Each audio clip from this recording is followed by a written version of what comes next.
Okay, now that we've got our power intensity light, we figured out that the overload, there is a light bulb in there, so that should work. Hopefully we don't need it. Now added a yellow LED light here, and it is basically, it's a self-contained one, kind of like that red Radio Shack one, except it's LED. It's got a resistor in it and it's got some wires. What I want now is so that when I turn the power on, a light will come on telling me that power is on. And the way we're going to do that is pretty simple. We're going to take a bridge rectifier. Now let's see if you can look really close at this. Where's my pointer? Okay. If you can see that, there's a plus and a minus, and then there's two squiggles. Plus and the minus connect to our wiring. The two squiggles can connect to any wires, whether they're AC or DC. And a bridge rectifier, what it does, it changes everything into DC and one way only. It's not reversible. It's just one way. So what we're going to do, and this thing should be color coded. Red would be the plus and black would be the minus. Solder them on here.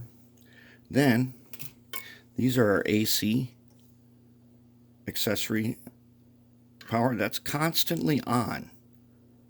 And we're going to go ahead, connect two wires there, connect them onto our rectifier, connected to here, and when we turn on the power, we should have a light all the time. So let's go ahead and first, let's trim this up just a little bit. So we're going to want it to be, I'm going to match them up pretty close. Okay. Let's go ahead and trim some of these guys off. Trim off about like that. About like that.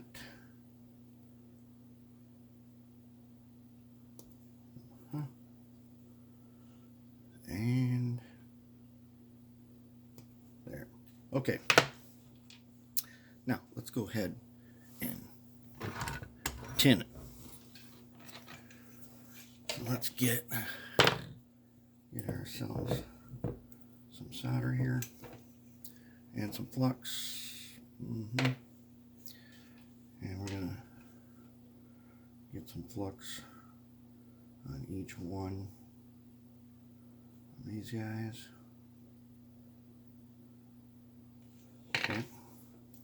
Let's find ourselves pliers to hold on to and some solder. Okay. Okay. Oops. Let's get a good grip on you. There. Okay. So we got.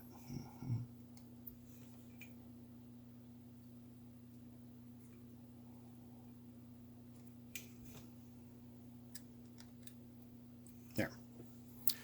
That guy's ready. Let's tin these two guys. They look pre-tinned to me, but I'm not sure that, because I do have some wire that just comes in the silver coating. So it doesn't really matter, just in case we do it anyways.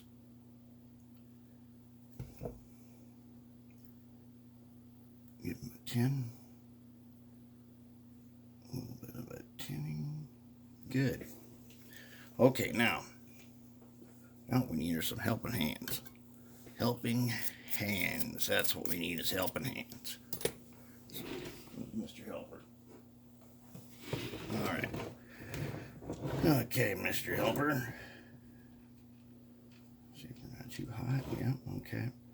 So you can go right there. Well, maybe we better figure out which one's which, huh? Okay, this one right here. Let's rotate you. Okay. Minus. So now let's take a piece of heat shrink. We want to Shrink down on. Let's get one for the red. Okay. Let's go ahead and do that. Let's go ahead and do that. Okay, so first up, we're going to do, if you stay helped, we will. Okay.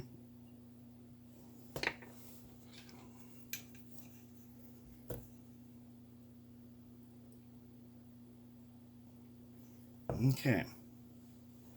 Tweezers.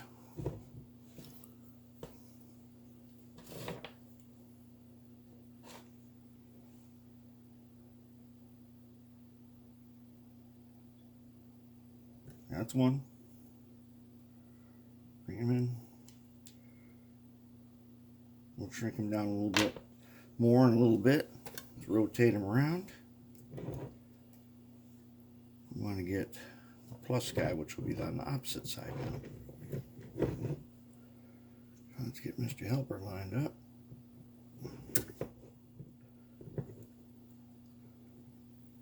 I think we might have to take some spare jaws that we got for this and put on a bigger set sometime. Doing this kind of stuff. Okay, little flux. Yep.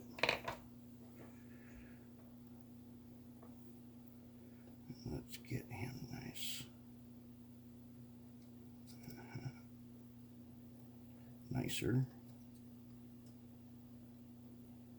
Yes, there. Cool, huh? Let's bring his heat shrink around.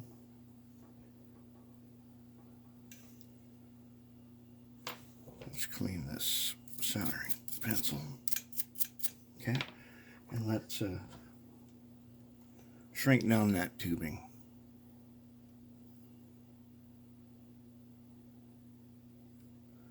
This is a very nice tool to have on. I have to say that what I'm talking about is the project. Even if you are all DCC, having this bench tester, portable bench tester, if you are into bench laying track like I am, where you build switches right on the workbench, you use this kind of thing to test them before you ever hook them up to your layout. Make sure you worked out any shorts and stuff, because if it works in straight DC, then it will work in DCC. Okay, so now we've got our guy. Now, where are we going to mount you? Let's see here. What do we got down in here for room? Let's figure out. There's that guy's going to stay there.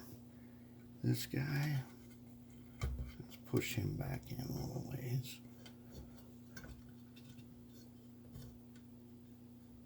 These wires are not well organized in here. I'm going to have to say they're not very well organized. All right. I'd like to glue this into place with some goop, but it's not necessary. Don't have to do that. All right, so how far do we want to go with this thing? I'm not that far.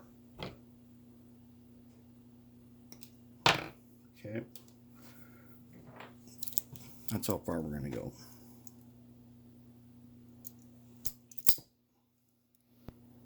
See, here's a piece of that wire where it's already silver, but I always tin these anyways. And just a little twist. A little on both ends.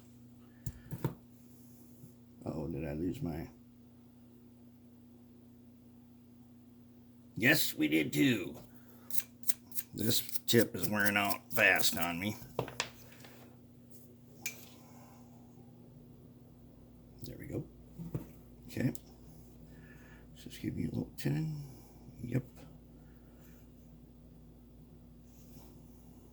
Yep. Okay, let's make a black wire. Where's our black wire? Okay. How far are we going to go with this guy? That guy's going that far. This guy's going about that far.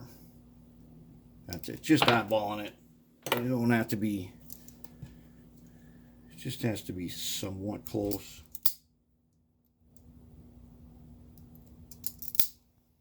Okay. Let's give you a tenon. Get you tinned up.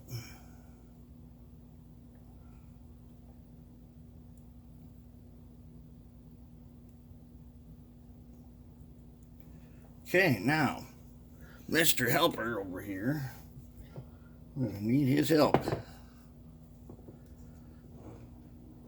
Now, this time, I don't have to worry about which is which. We'll put a piece of heat shrink on this after we get them into place. So, let's put some flux on you. As long as we're over here, let's put some flux on you. Okay.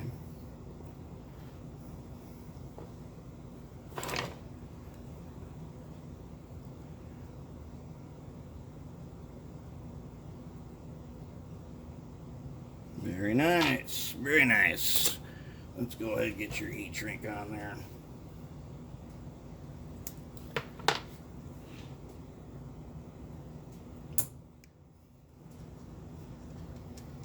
Okay, let's just give you a quick touch and touch. Okay. Okay, now let's take our red one. Do the same thing. We are already tinned.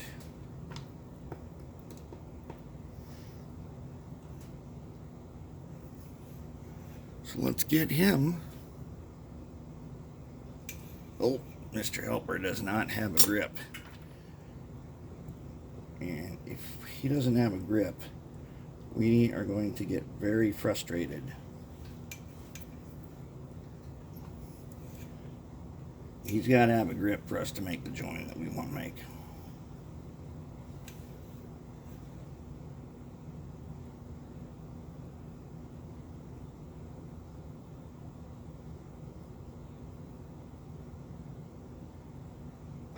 There we go. Let's give him a little piece of heat shrink.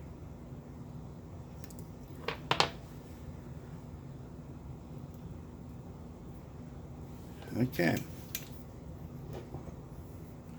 Okay, now let's shrink these guys up.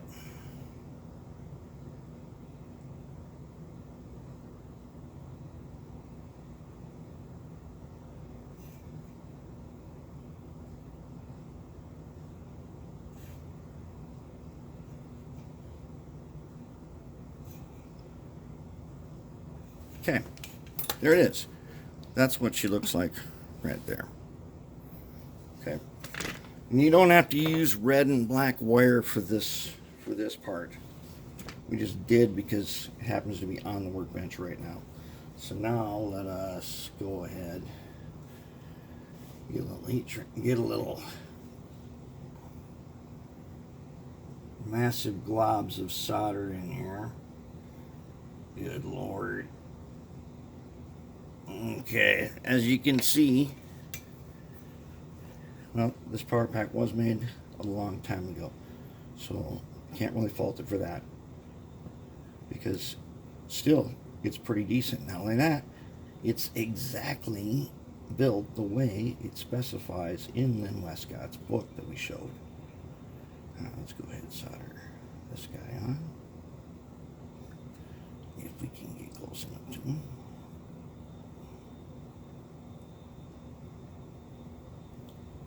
Get it nice.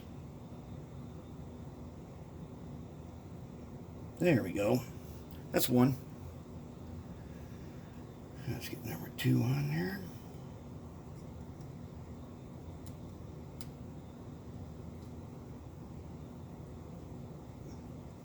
Good? Nope, not good. We're going to need to put some solder on there.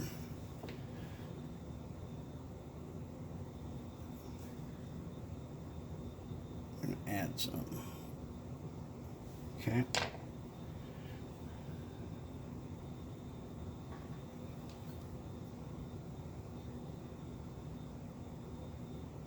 Okay. Did we get a match?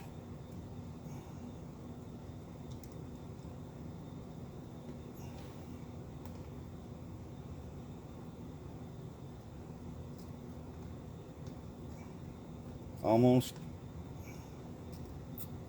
There we go. There he is. That is our little setup for power. So let's try it. Let us give it a try. Let's plug it in. Let's make sure it's turned off. Okay. Plug them in. Let's get out of our test track again.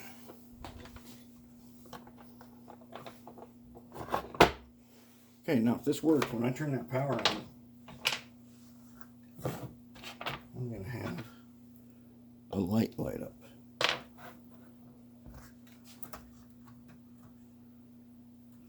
Let's put our locomotive. All right, now let's connect our clips. Red to the right, black to the left.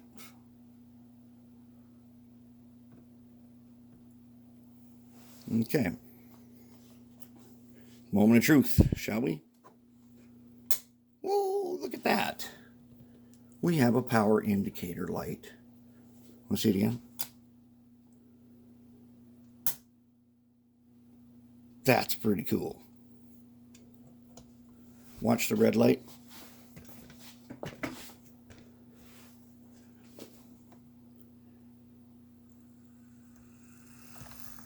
See our red light lighting up there?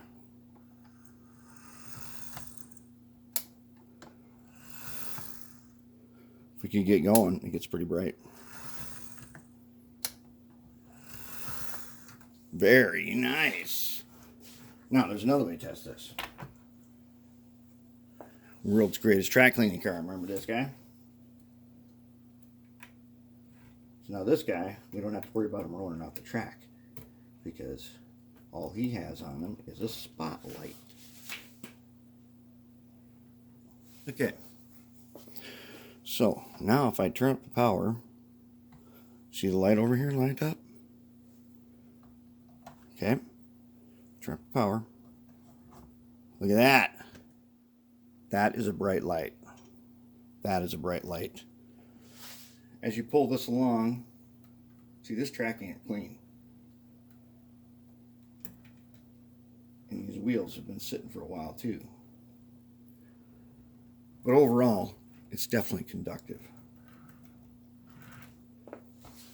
Look at that. That's pretty nice. Got one last part. Now on this one, we're not going to do the air handling, and we're not going to do the fan. What we're going to do is this guy's a troubleshooting tool, and because the transformer is mounted to this metal case, everything's going to be fine. So here's the bottom of the case. What I did was I glued on, yes, I know they're self-sticking, but I glued them on anyways, some of these vinyl feet. Oh, what do they call those things anyways? You get them at Ace Hardware. They come in a sheet and you peel them off. Gives you a non-slip surface. That way you don't slip around. And since it's portable, sometimes it's sitting on top of track, and we can't have that with a metal bottom. Now we've got some insulated feet, so that we can set it anywhere, and we're good to go. We've got a good test set with a 12-foot cord, and that turned out pretty sweet. Okay, and all we got to do now is we're going to fix up the world's greatest track cleaning car to be DCC compatible.